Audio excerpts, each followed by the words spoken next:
ای بندگان خدا، ای پیروان قرآن، ای کسانی که در دنیا نام اسلام و نام مؤمنی دارید، اینی ارا ما لا ترون، میبینم آن چیزی را که شما نمیبینید. میبینم.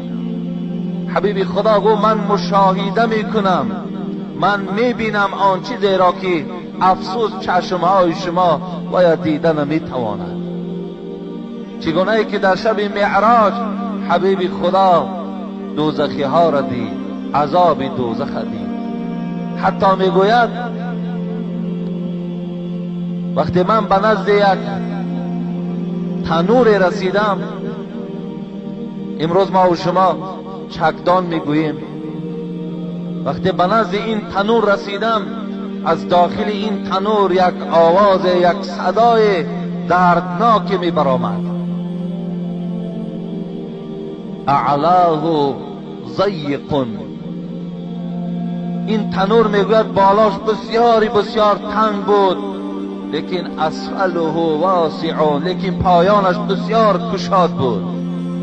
چگونه ای که امروز همون تنورهایی که ما و شما نان میپزیم که بالاش بسیار تنگ است و پایانش گشاد است، و همین منزله میگوید یک منظره را در دوزخ دیدم که داخلش بسیار عذاب داشت. وقتی که ما نزدیک این تنور شدیم، در داخل نگاه میکنم که مردها و زنهای عریان وجود داشت، و وقتی که از پایان آتش می آمد به نزدیک اینها داد می گفتند، با تمام آواز صدا می زدند. وقتی این آتش کاری خودش انجام می داد، اینها را عذاب می داد، باز آتش که پایان می رفت باز خاموش می ایستادند. حبیب خدا گفت می بینم آن چیزی را که شما نمی بینید، دیدم آن چیزی را که شما ندیدید. خذوه فغلوه ثم الجحیم صلوه ثم في سلسلة زرعها 70 ذراعا فاسلكوه إنه كان لا يؤمن بالله العظيم ولا يحض على طعام المسكين فليس له اليوم هاهنا حميم ولا طعام إلا من غسلين لا یأکله الا الخاطئون. برداشتن اونها را، بردن اونها را ما و شما از جمعه گذشته فهمیدیم چگونه می بردن، چگونه می پرتافتن، چگونه برای اونها عذاب می دادن. از اینها ما و شما آگاه شدیم. آمدیم به جایی که ولا طعام الا من غسلین لا یأکله الا الخاطئون. به جای رسیدیم که وقتی که اونها را در دوزخ که می پرتافتند، وقتی اون بلندی که من برای شما جمعه گذشته خبر دادم که یک سنگ پرتافته شد، 70 سال این سنگ به قعر دوزخ رفته رسید. وقتی این دوزخی، این گناهگار وقتی پرتافته می شده است، وقتی به این قعر دوزخ که می زده است، افسوس که در اونجا پشیمان می شود. دیگر پشیمانی در داخل دوزخ هیچ فایده ندارد. اگر شما نظر کرده باشین، سوره ملک ما و شما تبارک میگوییم،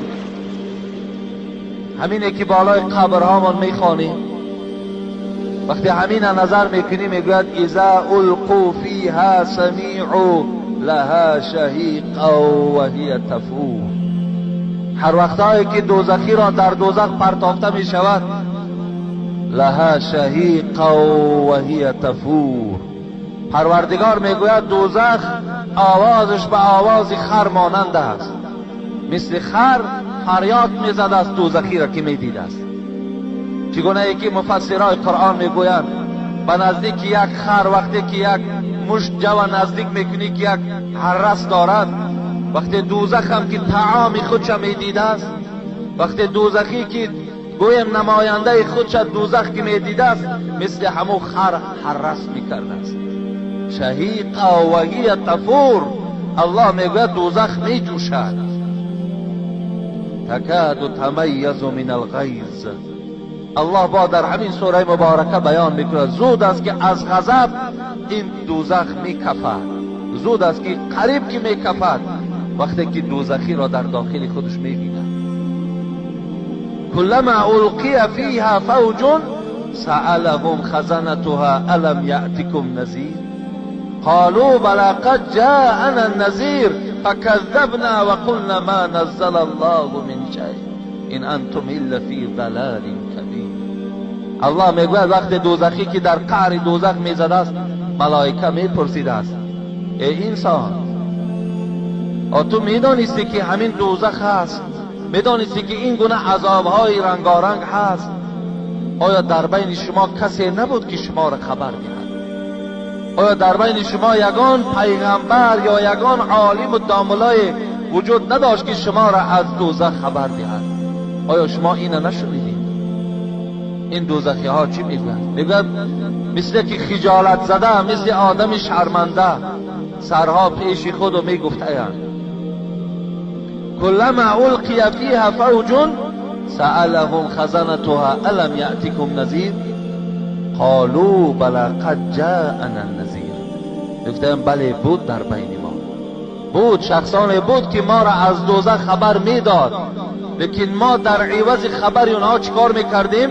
فکذبنا و قلنا ما نزل الله من شیء. میگفتیم اینا دروغ میگویند، اینا افسانه میگویند، این ملا و این ایشان و این شیخی که ما را از دوزخ خبر داده ایستاده است اینا گمراه هستند. ما این خیلی میگفتیم و قلنا ما نزل الله من شیء ان انتم الا فی ضلال کبیر. و قالوا لو كنا نسمع او نعقل ما كنا فی اصحاب السعیر. بعد میگفتن اگر در دنیا ما عقل می داشتیم، تصور کنید که آدم دوزخی عقل ندارد، به عقلی میکنند. اگر ما در دنیا عقل می داشتیم، نسمعو به معنای که اگر ما در دنیا این پیشواها را گوش می انداختیم، ما کن فی اصحاب السعیر، امروز ما در این چاه دوزخ نمی افتیدیم.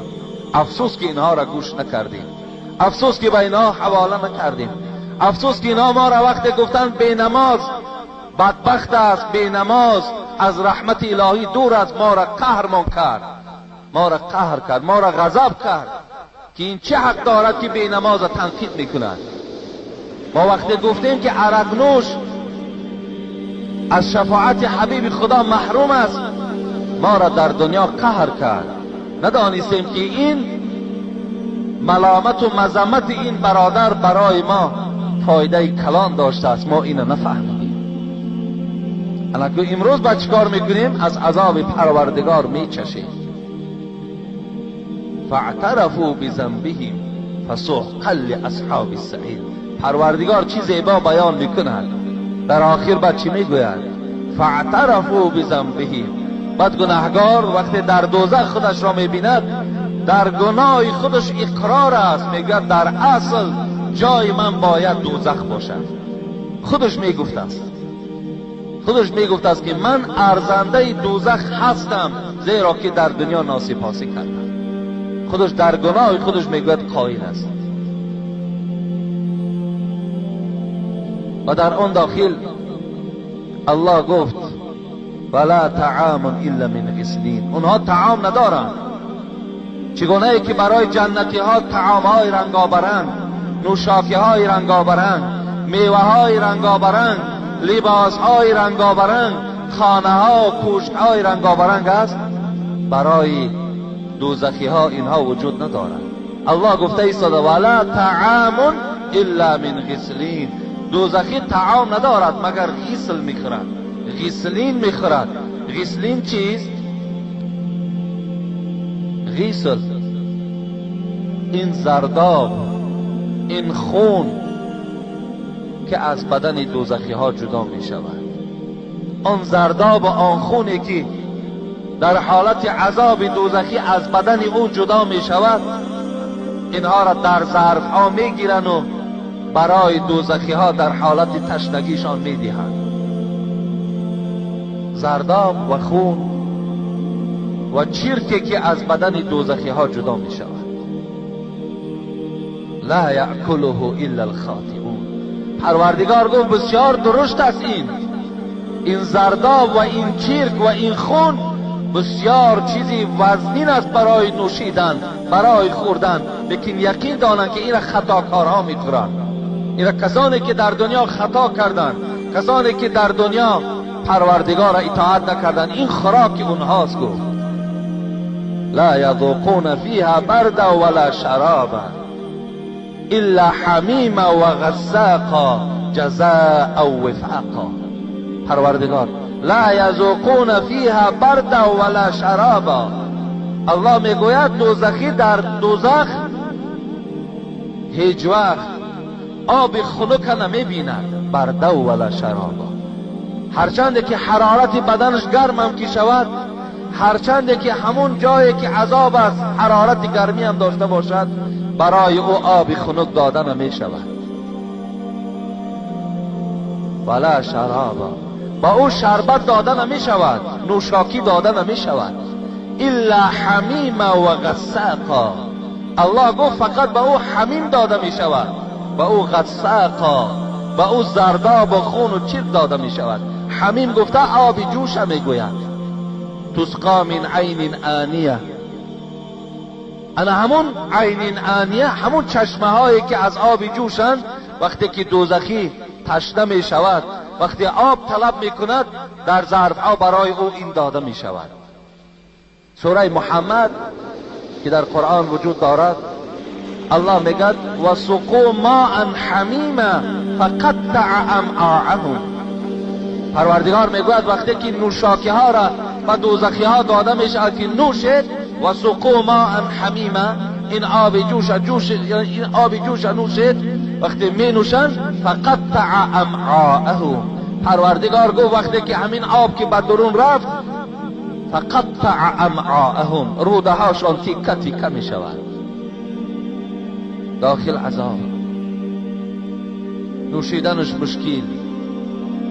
لیکن اگرچه نخواهی هم تو را مجبور میکنن که نوش اینه، نوش.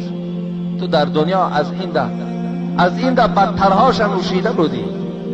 تو در معرکهات مردم با این از این ده بدترهاش قطعی چیکار کردی؟ مردم از عقل بیگانه کردی. امروز اکن برای تو انا همین و جزاء اوفا، جزای مناسبی برای تو هست. انشاءالله من این در باب این گویم طعام و شراب دوزخی ها به خلاصه آمدم که وقتی خیلی موضوع کلام به دست خواستم یک